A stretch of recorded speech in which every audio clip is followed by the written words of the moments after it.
Hi, Hello, I'm Julian. Melonhead Tom. We are Team Binge. We are here to talk about Severance, Season 2, Episode 5. This one was called Trojan's Horse. Tom, we're spending a lot of time with the show in forests and offices and different places. And I gotta be honest, this episode made me realize how invested I am in Milchek because we spend quite a bit of time on his performance review.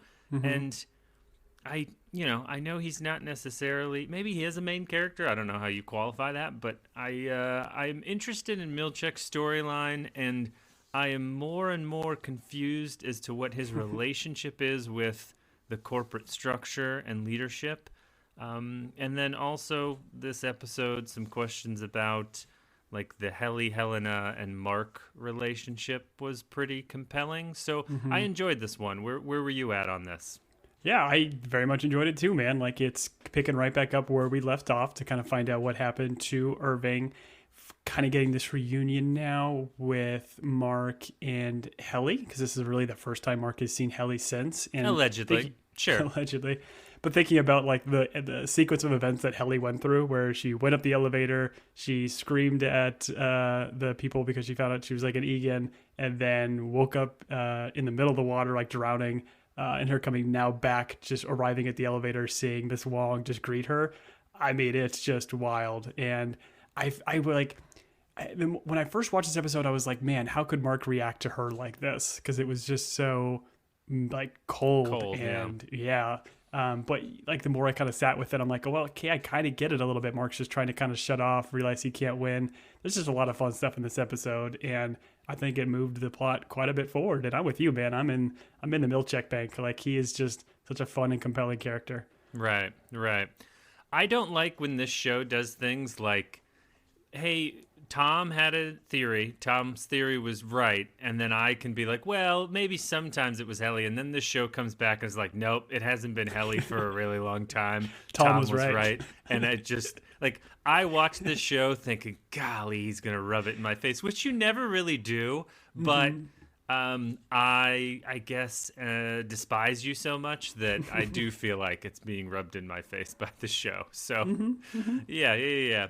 Let's go through it, Tom, and talk about all of the confusion. I have a ton of questions for you, which you have a direct line to Ben Stiller, so I'm sure you're going to be able to solve it all for us. Yep. But we start with a creepy scene which puts us in optics and design, and there's a guy whistling and pushing a cart of, well, he gets medical instruments, right? Well, so I got a bunch of questions here. So first we go to optics and design, and like now revisiting this area and knowing that they like 3D printed a bunch of stuff last season and seemingly they make everything for this office. Do we feel like the doppelgangers from the last episode were maybe made by optics and design? Like maybe they have the capability to make more than just, 3D printed plastic. Like I almost think like maybe they're from this division. Any thoughts? So they're making humans, and then somehow we're putting consciousness in those humans, and then when we don't need them anymore, they go back down the hallway. Is that what you're getting at? I don't know, man, because like I don't think that necessarily all these people in optics and design are in on it. Like, but I mean, all we've seen them really make are those like white plastic 3D printed things, I think from last season. But it just kind of made me think of that because I still don't really know what to make of these creepy doppelgangers from the last episode. Oh, you're saying doppelgangers as in the people that were pointing in the forest. Yeah, I like was the thinking you clones or meant whatever. like maybe Fune K and Mark W, I believe, Oh, that no. showed up. Okay. Perhaps you think that because of the medical instruments? Well, and you say medical instruments. To me, this seems like dentistry stuff, right? Like I'm assuming this is I don't Prentice. believe in dentistry, Tom. I wouldn't know what those instruments look like. I assumed I'm an Eastern medicine guy too, so I don't even like any of this stuff. But Okay. I'm pretty sure they're dental stuff. And I think maybe it's a callback to season one because like, there was like a smile wall that they went into and they were kind of like huddling in one of the rooms where it was just a bunch of pictures of people smiling and their bright white teeth. So again, don't know what to make of it. I like how they made this guy like kind of Austin Powers did, right? Where you couldn't see his face in all these different cuts because like a shelf was covering his face or it was too far out when he was going down the elevator. So I'm wondering who this gentleman's going to be. Because Is that important? I mean, could it be Christopher Walken, but a different Christopher Walken? Because it was an older gentleman, right? I think it's a new character. They're just kind of like holding off on who it is. I wouldn't think this is somebody we've actually met before. I think they're just kind of waiting to reveal who the actor is. Why hide a face if we haven't met him before? That would be my question. But you're the sleuth here. I believe he's whistling The Wreck of the Edmund Fitzgerald by Gordon Lightfoot. If I'm wrong on that, internet, don't email me. I don't care. People, I think you're right. When you get a song wrong, people like really get upset at you, and they call you mean names, which hurt feelings. Hurt feelings hurt people, I think is how the saying goes. Not just a song name or like a character's name incorrectly. Okay. Like you should probably be put in the break room for saying Miss Chase. Okay. Yeah. Miss Chase, Miss Casey. I think I explained to someone that here in Arizona, sometimes we just pronounce names different. That's all. We have accents. Yeah. It's a territorial thing. But I like the ominous nature of this song, though, right? Because isn't this? It's like a mysterious boat crash that they never sent out any maydays or something like that, and it just continues to add to the mystery. Because this whistling tune chose very specific for this scene. Well, it's a haunting song. I don't know how much mystery. I think they just overloaded a boat, and then there was a storm, and it went to the bottom, and this guy made a dope song about it. But I don't know. Mystery solved. Our other podcast is called The Mystery of the Edmund Fitzgerald, where Tom and I in the intro sing the song. It's like a 8-minute long song, I believe. So that podcast is 12 minutes long. 8 minutes is Tom and I singing the song. And yes, we have gotten sued for copyright, but that doesn't matter. Let's cut from that to Mark and Dr. Tom. Ragabi, thank you. And we find out, I guess, during this conversation from context clues that reintegration is not a single... Because we had questions on this. Like, hey, has Mark been reintegrated? Because we saw that process. But it sounds like it happens in stages. And so he's like, hey, I want to keep going. When are we going again? We find out she's living there with him, which sounds incredible. But... So that's what you glean from this conversation, right? That reintegration is like a multiple session process. Yeah, the way they kind of filmed it in the last episode just made it seem like, oh, boop, now they're both the same person. But yeah, it's certainly going to take him some time because we saw that in the last episode where he kind of saw Gemma on Helena's face. I do find it funny that now we have another character living in Mark's basement. So because we had Petey last season. So apparently his basement is just an Airbnb. But we do get a quick cut of him taking all these pills and drinking this, I don't know, some super creepy, disgusting looking smoothie that we kind of see. I guess it's goat's milk, but it's reminiscent directly from the opening credits. And we get a couple actually call outs to the opening credits, this being one of them, where we see it kind of spilt over on the table. Did you call that smoothie disgusting, Tom? I just want to... It looked gross. Oh, no, Tom. It looked delicious. Have you ever gone on a long run and then you get back and you just want a warm cup of milk that's been sitting out for a couple of days? Oh, it goes down so smooth. That's why they call it smoothie, lukewarm milk. Anyways, I thought it looked delicious. We have Helena meeting with, so the securities guy's name, based on what you wrote in the outline, is Drummond. I don't know that I ever knew his name. And Natalie. Yep. And this is a weird conversation. He's super menacing, and whoever's playing Natalie is knocking it out of the park because I have no idea what's going on inside of her head, and I think that's kind of part of the character, or at least, once again, I think we talked about she feels kind of trapped inside that body. Well, and she's got a back and forth with Milchick later that I find super fascinating too. But yeah, Drummond, this other character, is just, I think it's like an Icelandic actor, but he's just like his haircut and his body and his build, like he's wildly menacing too. But them kind of talking about like, hey, we're not going to tell your dad. I like the little quick line that like, hey, your tempers are going to level out, so you're going to be okay. Just another nod to like how like religiously they believe in this temper concept of like it controlling your body and your soul, I guess. Right. Typically when I've lost my temper, I am also told, hey, your temper will level out, and that makes me spike even harder. They mentioned something, they're like, where's he at? He's at 81% or like, so this made me think that your theory about they're building a consciousness of him, or they're downloading something regarding Helena's father. I don't know. There was a lot to glean in this conversation, and I'm turning to you for clarity. I don't know how much clarity you're going to get just outside of like some of the things that we've kind of said before. Like they're popping it into these buckets. When they put them into buckets, there's kind of 4 different things that we're assuming are representative of these different tempers. We know the characters have kind of sensed things from these numbers that are on the screen. And they make mention of like these 9 principles that are featured in some of like the artwork and some of the other stuff. So again, I think there's just a lot of hints that what we're doing here is trying to rebuild the consciousness of our boy Kier. Okay. Interesting. There is also a mention here that they are behind because of all of Milchek's many errors. And so I find that interesting, certainly when we get into his performance review. But Helly... Okay, so then we cut from that, and we have Helly back in the office, and this is clearly Helly. And once again, the show decided to punch me in the mouth by saying it's never been Helly, it's always been Helena. So she doesn't even know Miss Swang. This is like their first meeting. She comes down, and the elevator opens. I love her stance too, where she's just like ready to punch something. She has like her fists like locked up and ready to go. Like the way Britt Lauer plays this character is just so good because she can just little nuances in her body language just change her as a character from Helly to Helena. Right. Yeah, I mean, when you look for it, there are some distinct differences between Helly and Helena. But if you're a dumb idiot like me, you don't notice them.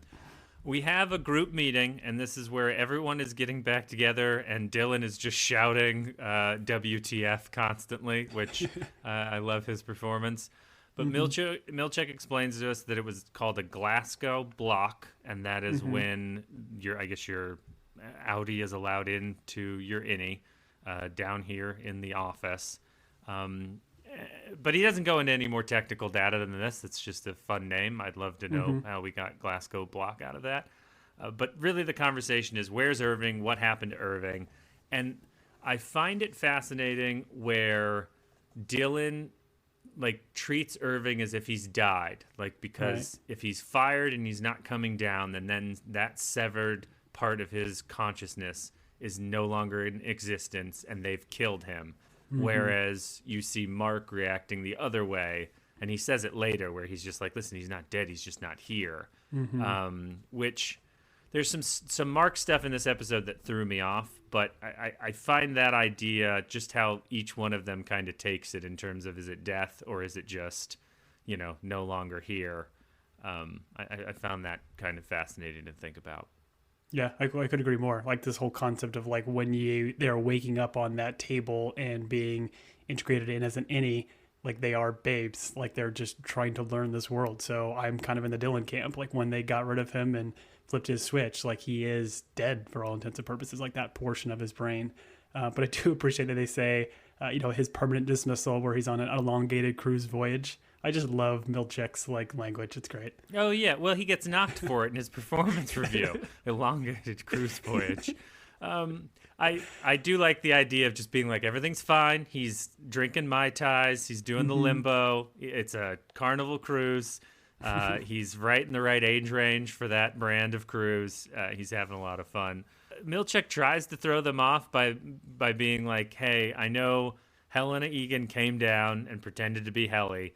She was doing something called Grakapapanan. I get the Grakshupen. I was close. I think we both nailed it equally. I think we both got there. And then he tells this King of Sweden undercover boss story, which I feel like undercover boss on NBC should be paying the King of Sweden some royalties because he stole the guy's idea. Yeah, he just wants to be with the common folk. I love that concept. But then they kind of say Kier Egan did this, and this is why she was doing it, following in his footsteps. I think there's a painting where Kier is stirring a pot or something, in some sort of industrial scene. So maybe he actually did do this, but I don't think any of our characters are really buying this. This seems like a very bogus story to say why Helena was down there. No, to quote Mark, he feels like it's a load of BS, and so. Milchek ending the interview by saying something like, this went well, and then I mean just a baller move. I love it. I'm going to start every family meeting, once we're done shouting, I'm just going to be like, This family meeting went really well. Let us go to our new 3-person cubicles. Our tri-stations. I love that they gave it a name. Sure, everything has to have a very specific name. Words mean things in this place. They do. They do.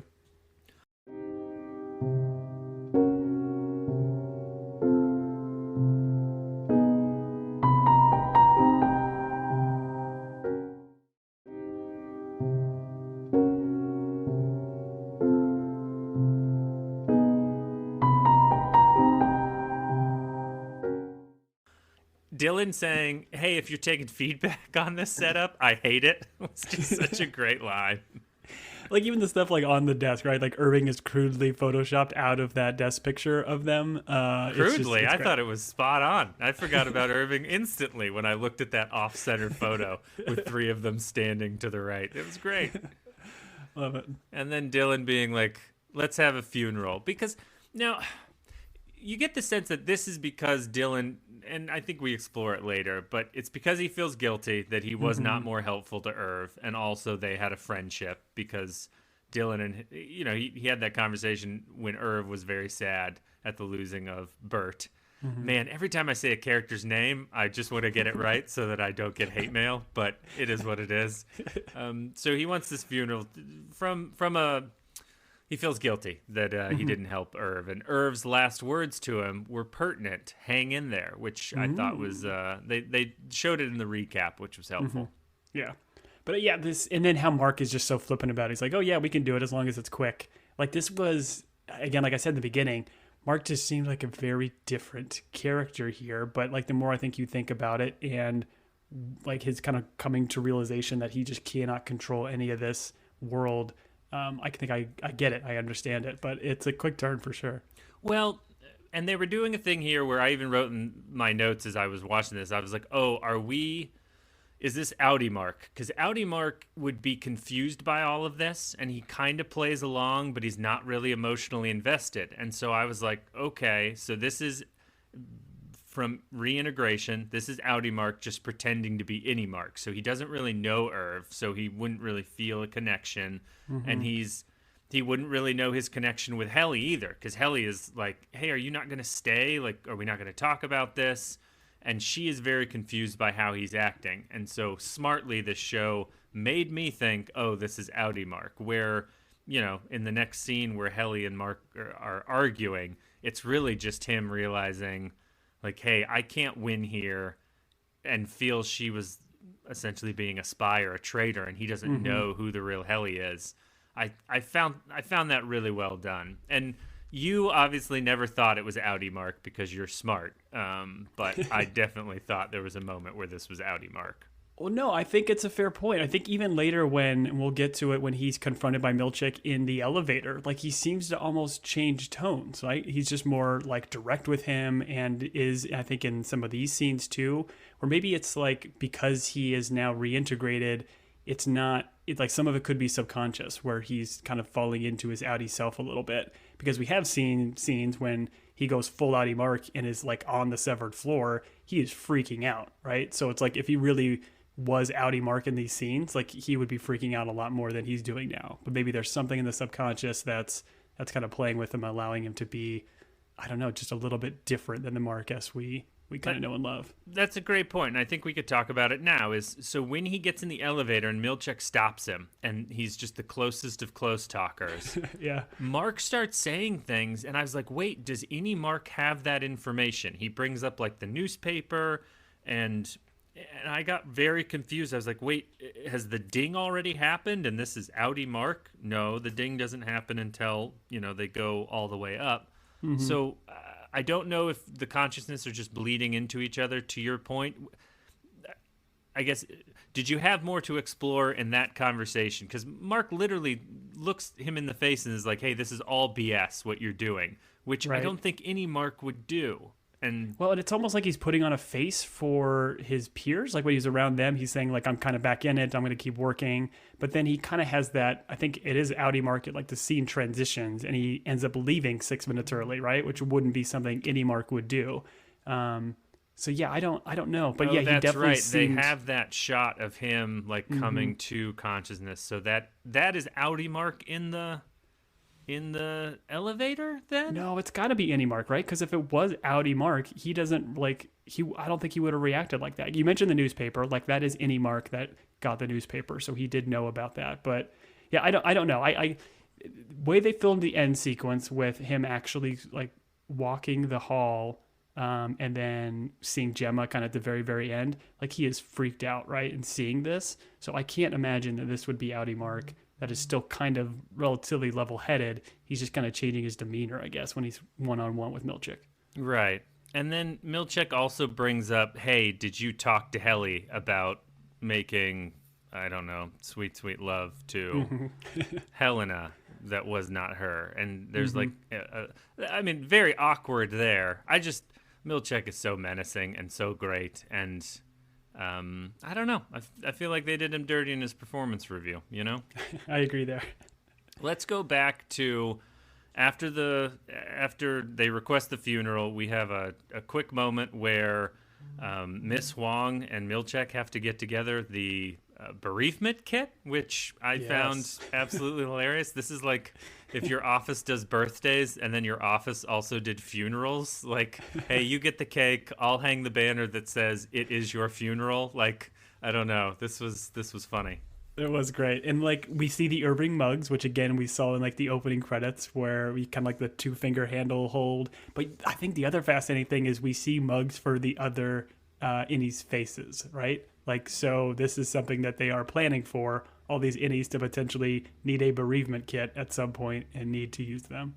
What's Ben Stiller's cut on product for this show? Because I would definitely buy you a mug that has your face printed like it is on this for, I don't know. Tom, do you know we realized, or we are constantly recording on Valentine's Day, good sir? I would definitely get you a Valentine's Day mug with your death face printed on it from the that'd be so nice. Severance That with bereavement kit. And then I'll put hot cocoa in it, so if you can give me marshmallows with my face on it too, that'd be lovely. No, you don't deserve those. Those should be cast in the fire. Those are for team players. Those are for team players. What is the relationship between Miss Huang and Milchick? Is she like his replacement in training? Because there seems to be a level of she doesn't think he's doing this right. He is annoyed by her asking questions.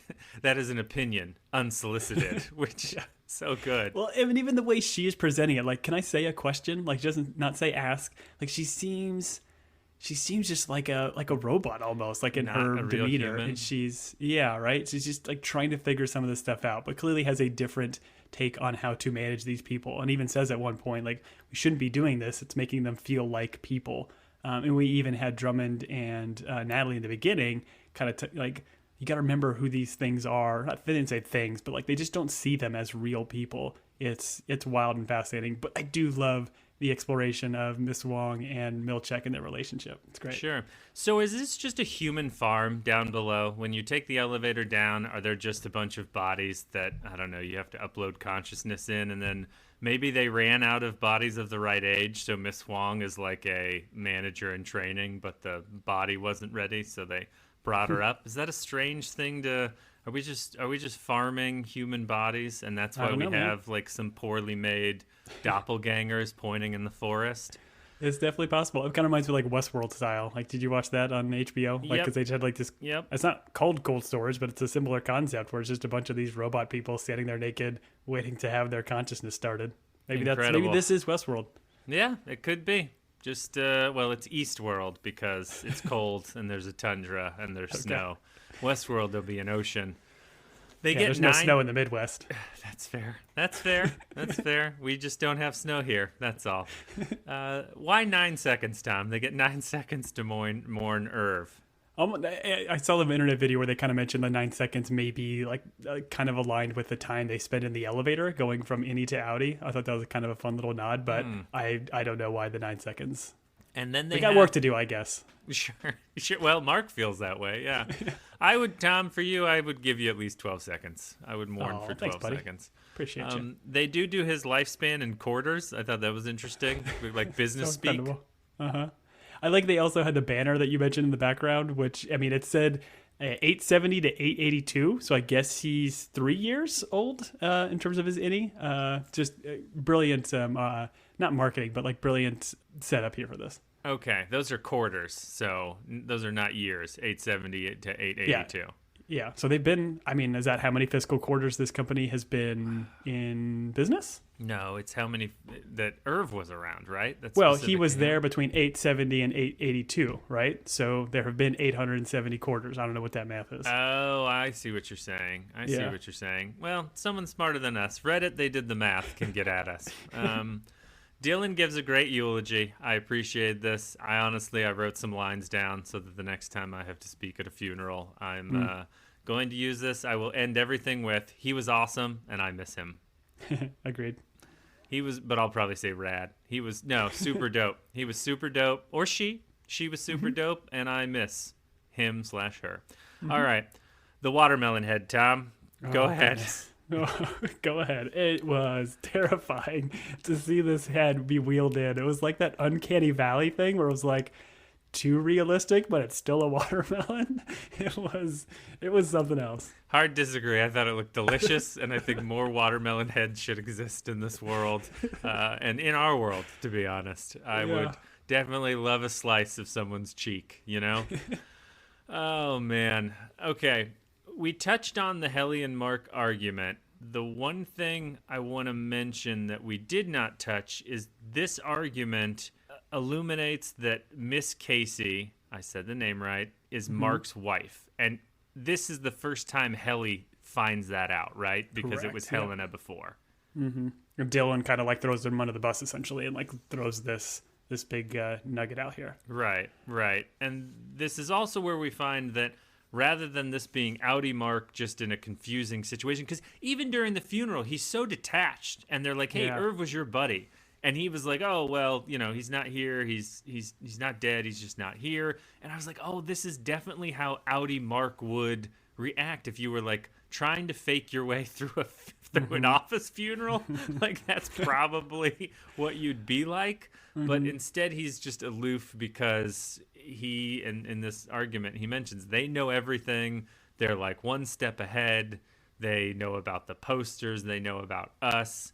And then I think he does that thing we all do when we're mad at someone we like, where it's just like, I'm fine. Like, it's whatever. Like, you just try to play it off. And then finally you bury it all down. You push it all down. And then in this moment, he erupts with, you know, essentially blaming Helly that she let Helena in as a spy. But it's not Helly's fault at all. But I don't know. When I felt so awful for Helly, like I said at the beginning, like her sequence of events is, I mean, the last thing she really knew was like her kissing Mark and then kind of going up in the elevator and then a couple quick cuts and she's back here. And now a drowning too. Well, drowning, of course. Yeah. But like the relationship has just gone completely 180, and I mean, she's just trying to play catch up, and it is horrifying from her perspective. Right. And I like how she addresses it here. She's like very direct with him. Like, hey, I was not around. Yeah, exactly. It was great. All right. So let's talk Milchick's performance review.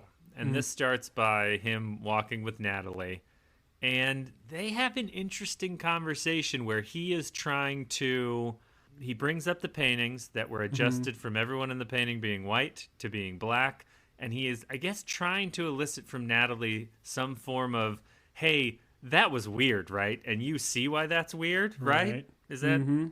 Yeah, he's just trying to say, like, hey, we've probably had similar backgrounds and similar experiences, but he's going at it in such a tactical way, right? Like, he's trying to get something out of Natalie, but knows, like, he can't just outright ask her. It's just not what he could do in this position. And then her just coldness and just won't engage with him is just heart-wrenching. Yeah, I would describe her as not an ally. That's how I would describe her. We get a lovely moment. We cut back, and we get a lovely moment where Dylan says goodbye to Irv as he's eating part of his face. And then this is where he recalls, as one does, his last words, which is hang in there. And there's... Did you notice all the posters in this episode? There were a bunch of, like, weird motivational posters all over. My wife was like, that poster's so weird. And I was like, pretty normal. You know, I work at home. I put my own motivational posters on the wall. And everything I have in my home office is the same thing from this show. Yeah, there definitely was. I think there was like calls to like a play on words for bear to Egan, one of the other ones they saw in like the Hall of Egans. There's another one that it mentions, I think Malice, one of the other Tempers. So yeah, a lot of little Easter eggs. But this hang in there one, which is essentially Dylan being like the hang in there cat, but holding both of the buttons so Right. they could be in the outside world was hilarious. I didn't even recognize what that image was. Thank you for explaining that to me. Yeah. He pulls out a note. Tom, there's a bunch of written words on it. It went so quickly. I thought the first thing was like "Dear Dad," and I was like, "Wait, what?" But I was explained that I guess it was directions to the black hallway. Is that right? Julian, there were words on the screen that flashed pretty quickly. What do you think I did? You paused and read them. I paused it. All right, you ready? From ready. O and D, first turn right, all the way down the hall and turn right, turn left, down a long hall and turn left, turn right, right, left, right, right, left, left, down long hall and turn right, then left, right, turn right one more time, and all the way down a long hallway. Okay. Sorry, go back to the right. Right after you said right. Go start again. I was paying attention and then you lost me after I think it was the second right. Oh, you didn't remember all that? Okay. There's no. somebody actually online that's already made a picture of it, of like, making all the turns and seeing what it would look like in a hallway. The internet is great. I love it. The internet should be used for good like that, not for mostly what it's used for. Well, I'm glad you explained that. And people, you have the ability on whatever app you're listening to us on to slow down. So you can put Tom at like, I don't know, -3 speed and it'll all make sense. And if you play it backwards, it'll take you from Black Hallway to MDR. So good luck. Eva Net Diage. Nice. Thank you. Join the Navy. Simpsons. The Navy. Yeah, Look it up. I got it. Lieutenant LT. Lieutenant LT Smash. All right. We have Milchick's performance review and 2 to 6 hours, pending atonements. he's like, if it's over 4 hours, we will order lunch. And Milchick's, well, I hope Milchick's so great. He's like, well, I'm sure we won't need that. And the guy's like, here's the menu. I was like, oh, brutal. So all right, so we have 3 complaints. I'll run through them very quickly. Uses too many big words. Perchance I may colloquially employ, like, his response of using big words to answer that is so good. And Drummond, like, cuts him off. He's like, hey, we can get to that later. You can be funny later. Yeah. And this backward paperclip, the comment where he's like, it made it confusing for people because they did not know where to start reading. Tom, I don't know if you've ever been in an organization that goes into those type of, like, dumb details where they have an SOP for the most minute thing. I've lived it, and golly, it is so aggravating because you're like, hey, common sense would apply. I don't know. I had a conniption when he said this because there's real stuff in real life that is like this. Anyways. It's so good. That's why the show's great, right? Like, it takes some of these, like, corporate, just bananas things that really do happen in the real world and integrate them here in, like, a silly fashion. It's great. And then you start thinking, is there a backside to a paperclip? And you're like, oh, there is kind of a backside to a paperclip. I've been living a lie. I've been wrong all this time. The third one was that he brought in a new refining team, and it did not work out at all. And then somewhere in here is mixed in with the outdoor retreat that went bad. Ended in a drowning and an Egan being in danger. Right. And they mentioned a handful of times in the episode, but like the Ortbo, like the naming convention for this retreat. And I have seen it on the internet that Ortbo is an anagram for robot. So take that for what it is. I don't know if it's anything, but I do find it kind of fascinating. This show's too clever to do something dumb like that. I disagree. I can't wait for the show to smack me in the face 2 episodes from now where it's like, we're all robots. It was in the anagram. I hate your show if you do that to me. Don't make Tom right again. I don't care if Tom is right. I care when it means I'm wrong. So show, don't do that, please. There's even another one that the internet saw where it's like Dieter Egan is apparently an anagram for AI generated. So they think he's like an AI generated fiction of Kier. Like, I'm not a huge fan of the anagrams. I think it's kind of silly, but it's fun for the internet to poke holes into. Yeah, the internet's great. We should call the internet. The internet's great. All right. During this conversation, Drummond mentions Cold Harbor again. And I know this is like a key word for this whole show because it seems to be the program that Mark is leading MDR on. And he mentions that this is the greatest accomplishment in history of the planet. Now, is this just corporate speak for we're doing something kind of awesome? Or does this actually affect the history of the planet? And by planet, I mean this flat plane that we all live on called Earth. I mean, it's kind of hard to tell, right? Is this just a colloquially? That's not the right word. How do you say that? I don't know. I don't know what you're trying to say, Tom. It's just like, is it business speak because they think what they're doing is the most important thing in the world, or is it truly something that will change the world, like being able to move consciousness from one thing to another, or from their perspective, they believe if they could just bring Kier back to life or his essence, like that will be the biggest thing ever because Kier is essentially their god. I don't know how to take it. I don't know either. Did you know that Cold Harbor is an anagram for Old Harbor? So that's some. Oh wait, no, I've got a better one. Old Charbor. There it is. Thank you. It's looking at me right in the face. All right, Jimmy, cut that out and make that something. Send it off to the internet. Okay. So the last thing I want to mention is he says something like making the people in MDR remember what they really are. And so is that office drones? Is that like clones that we gave consciousness? Is that like, because we didn't talk about it, but Milchek is trying to use kindness reform. And this guy's almost like implying, and so was Miss Huang, it's like, no, iron fist time, not kindness reform. Right. Yeah, I'm essentially telling him, like, hey, you got to tighten the leash, and Milchek kind of agrees to it. But yeah, these people, like, who are leading this organization, do not see our innies as people. They see them as the lesser. Right. And we already talked about it, but that tighten the leash kind of leads to this confrontation with Mark in the elevator between him and Milchek, right? And I would argue Milchek successfully tightens this leash. Oh, tightens the leash so hard. Tom, when's the last time someone talked to you that close that wasn't, I don't know, a family member? I can't even remember, man. This reminded me of like Seinfeld and the Close Talker. Like he was already pretty close, and then when he stepped that much closer, I was like, oh. But I love the way it was shot, like just the profile views of both these characters and actors. Lovely. He was inspired by Tom Cruise in every movie, where Tom Cruise just gets right in someone's face.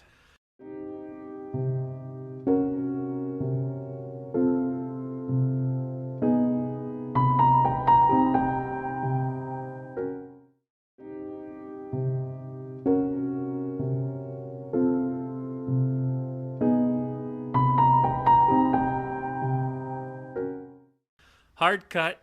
We're back with my boy, Rickon. And Rickon is writing, I guess, for the Innies. And this is a project that Lumen has given him. And I loved it.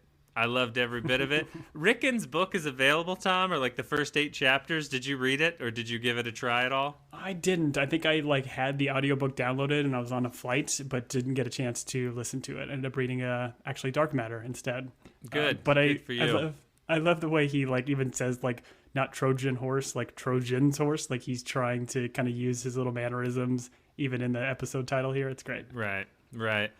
Devin does not appreciate this work and feels that he is definitely selling out. And Rickon's like, no, I'm trying to get in there to free these people. But he's like, oh, also this is very lucrative. Yeah. I will reflect on your words. What's a great response.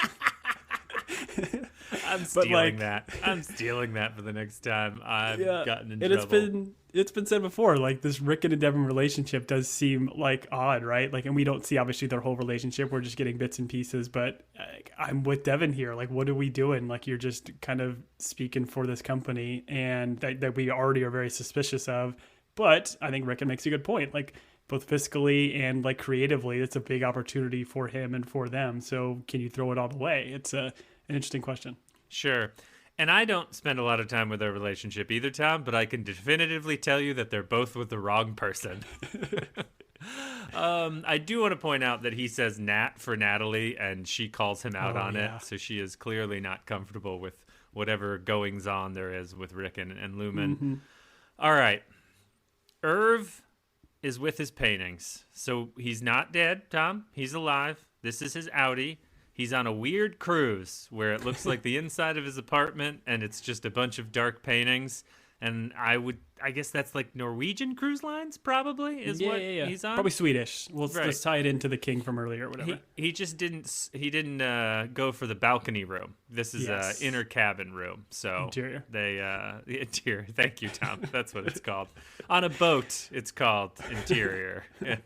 Anyways, but he's trashing all these paintings, right? Because like outing Irving was doing all these paintings, drinking coffee, like trying to keep his innie up, or like he was trying to keep up as an outie to kind of have his innie fall asleep and then kind of like subconsciously dream about these paintings. So he's trying to kind of bring that in. And now that he realized he's never coming back to the severed floor, he doesn't have a use for him. So he's just kind of trashing him. Got it. Who's he calling, Tom? Who does he go down to? First off, Tom, explain to the people what a payphone is. And then who is he calling on that line? I don't know, man. I've got thoughts, but like, again, this show is just so wild with the technology, right? Like, I think Mark answered at the beginning of the episode a call on his cell phone from his sister. Yet here we're going to payphones. Like, it's just very, very interesting. It continues to be very compelling. But who he's calling, like, I feel like it's got to be a character we know, right? Like, is it Cobell? Is it Ragabi? Like, those are the only two I can kind of think about that he might be actively maybe sort of working with. I don't know. I thought he was somehow being able to leave voicemails for his innie, but it wouldn't make any sense why he would still be calling his innie, and then some things he says just doesn't make sense. But all of this leads to Bert in the car listening, and this is fun. He's back. I love Christopher Walken. Just like the way they even shot him of him just sitting in the car and the camera angle and him just doing his Christopher Walken, like acting nuance. It's lovely. I loved having him back. Yeah, and we find out that Bert wasn't retired. He was canned. He was canned for an unsanctioned erotic entanglement, which definitely sounds like something Milchick would write, because that's a lot of big words. We find out that Fields is his husband, and I was just like, Fields? Really? That's the name we went with? I don't know how. And even Irv at the end of the conversation, he's like, so it would be me, you, and Fields. Yeah, Fields. Got it right. So just three dudes and a ham and red wine hanging out. But sounds like a great evening. Sign me up right now. It's Valentine's Day. I'm all for it. I'm interested to see where they go with that. And between Bert and Irv, I always want to say Bert and Ernie, but Bert and Irv together, I wonder what mysteries they'll solve, because I think they're both going to be thinking about their innies and the life that was led down there. Yeah, because Bert seemed a bit kind of suspect too, right? Like he says he wasn't necessarily retired. He was fired. He seems like he wants to know about what's going on. And he's smart enough to kind of draw the conclusions that they potentially were the ones that were romantically involved. Right. And they do a little bit of retcon here where they're like, you were at my door screaming. Like, why were you there? And I was like, okay. I couldn't remember really the timeline of all that, because he's sitting outside that phone booth in another scene from another episode.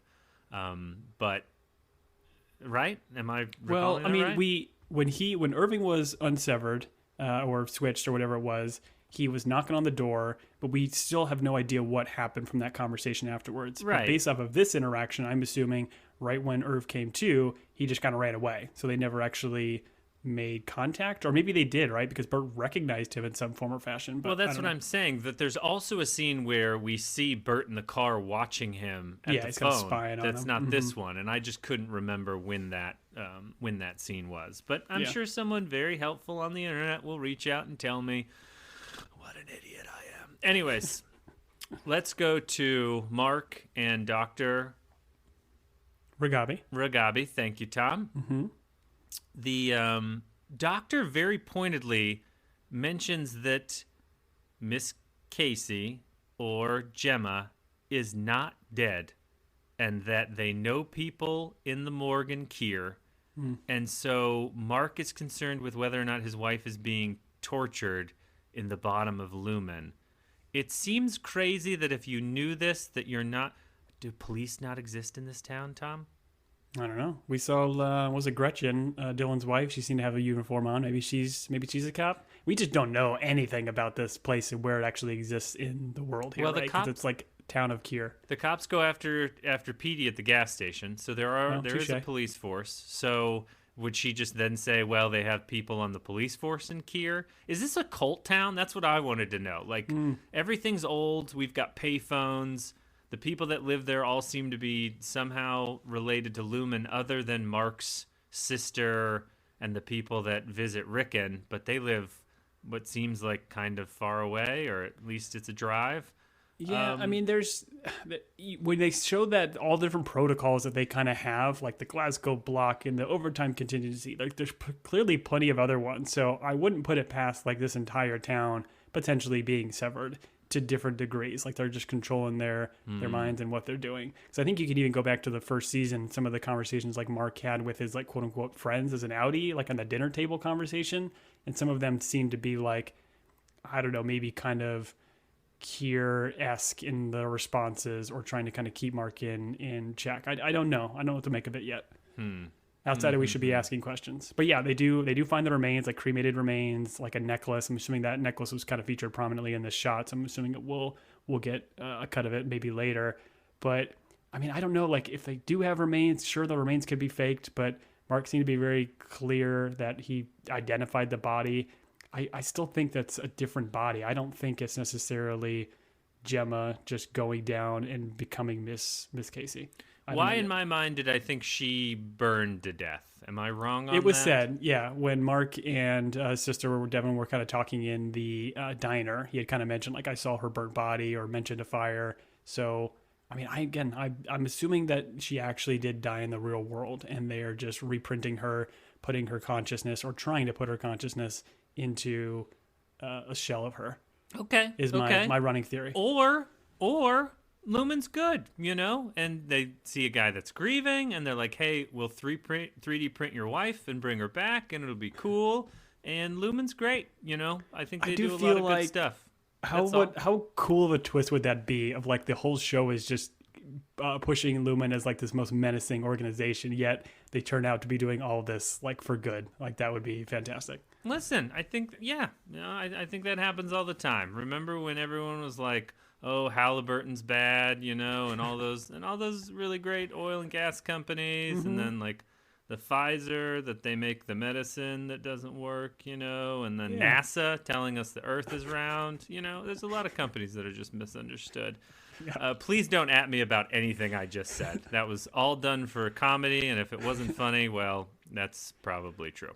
All right. We then have I think it's a voiceover, right? And it's the like voiceover Marcus, of your Audi. Marcus kind of having like a existential crisis. He's hearing things as he's kind of like walking away from Agabi in his basement, and then hears these series of things that his Audi can do. And what are those things, Tom? Oh, these are great. Your Audi can parallel park in 20 seconds, which seems kind of average. Oh, okay. Never mind. Yeah, no, I can. Yeah, I parallel park all the time. 15 seconds. Okay. Roller skate with grace. Yeah. No, that's not something I can do. Well, okay. Rollerblade or roller skate? I can't roller skate, but I can put the blades on and really fly, Tom. Okay. Good to know. You pay your gas and electric bills within 3 business days. That's just fiscally responsible. I did not know you had to pay for those things. I just assumed they came out of the ground and were free. Understandable. Listens to music while shaving and not showering. I feel like it should be the other way around. That's just me. Sure. I don't shave or shower, so I wouldn't know. This is great. 2 scoops on a serving of ice cream, but never the same flavor. And I feel like I'm torn on this one. It kind of depends on the scoops and what flavors they are. But listen, thoughts? No one's more upset when the McDonald's ice cream machine doesn't work and I can't have a twist cone. Andy, if you're out there listening, Andy knows how much I love a twist cone. That's chocolate and vanilla twisted together on a single cone. I love the integration. Okay, love it. Like it even falls into the show, right? They're integrating the flavors. Yes. And then captured a butterfly, which that sounds impossible. Oh, not if you use a 12 gauge. You can capture all kinds of butterflies with a 12 gauge. But then we get the big reveal, right? That this is Miss Casey's voice that is saying all this stuff to him. And then it ends with this and we're not supposed to know what she says, right? Where it says, your Audi is going to ... and then cuts away. And like before we kind of conjecture about what that means, just the terrifying look on Mark's face to kind of close the episode is heart-wrenching. Like him actually physically being able to see, to him, his dead wife, and the look and the acting that Adam Scott's doing here, it's phenomenal. Yeah, I couldn't tell if it was fear, if it was like mourning for seeing someone that you thought was dead. Like I didn't know if it was sadness. There could be a lot of things, but to your point, I love just a close up on Adam Scott's beautiful, beautiful face. I don't know. When she said your Audi is going to, I almost thought they cut the next word off, so I rewound and listened to it again to try and figure it out. And no, they don't really give you any type of clue. Even the subtitles, yeah, they don't. They just do ... Doesn't no, tell it would have been great if the subtitle gave the answer. It's like parentheses implied surf, and you're like, oh, your Audi's going to surf. Cool. But what's your take about like her saying your Audi is going to do something? Like, is she a soothsayer? Is she telling the future? Like, the only thing that kind of jumped out to me is the fact that she, or that Mark had sexy time with Helena. Like, is she saying he's going to be a father? Like, I'm very confused by this future nature of this question here. Oh, I have no idea, and I don't know where this is happening in. Like, this is an effective reintegration that he's, like, going back and forth, and so this is some sort of vision that he's having? Because this isn't real, right? He's not actually there talking to her. Right. I mean, these could be, like, throwbacks to the early conversations that Miss Casey was having with kind of Annie Mark, and now he's kind of, like, recalling it. Again, like, the idea of, like, this kind of reintegration and how it plays on the mind is kind of wild, and I don't think we have any understanding of what those rules are quite yet. Sure. So where this episode leaves us, and first off, Tom, I just want to give you a huge shout out. I wrote Miss Chase voice in the outline, and Tom just breezed over it in order to save me people's hate, so thank you. You're welcome. So where this leaves us is ultimately Mark and Helly, the Innie Helly, what that relationship is going to, like, how it's going to either, like, remain torn or develop. Obviously Gemma is alive or dead of it all, and then I'm assuming we're going to watch Dylan go right, left, right, as he's trying to find the hallway, and then exports hall, Bert Nerve in the outside world. I'm assuming that's what the next episode is going to kind of cover in terms of, oh, I want to talk about this. Milchek, after his performance review, like, is he done with all this? He's like reading this very elaborate pamphlet telling him what a terrible job he's doing. Like, where did you leave with Milchek, I guess is my question. Is he still a company man? Is he going to just come down harder on these guys, or is he starting to crack in terms of, hey, I've given Lumen a lot and this is how they're treating me? I think he's definitely still starting to crack, right? Because we saw it when he got the paintings. We're seeing it here when he's looking at this very beautifully done performance review, typed up. So beautiful. Brilliantly done. But yeah, I think it's just continuing to show the cracks that he is just, I don't know if he feels like he doesn't necessarily belong here, and he doesn't really truly believe in maybe what he's doing anymore. But to your point, he still goes back and very hardly threatens Mark and everything else. So I think he maybe still buys into the work and what they're doing, but maybe not the company. But I do think they're setting him up for some sort of twist, and maybe he'll join the good guys. Sure. He'll take Irv's place. I gotcha. Yeah. Well, Tom, is there anything else we have to cover before we sign off?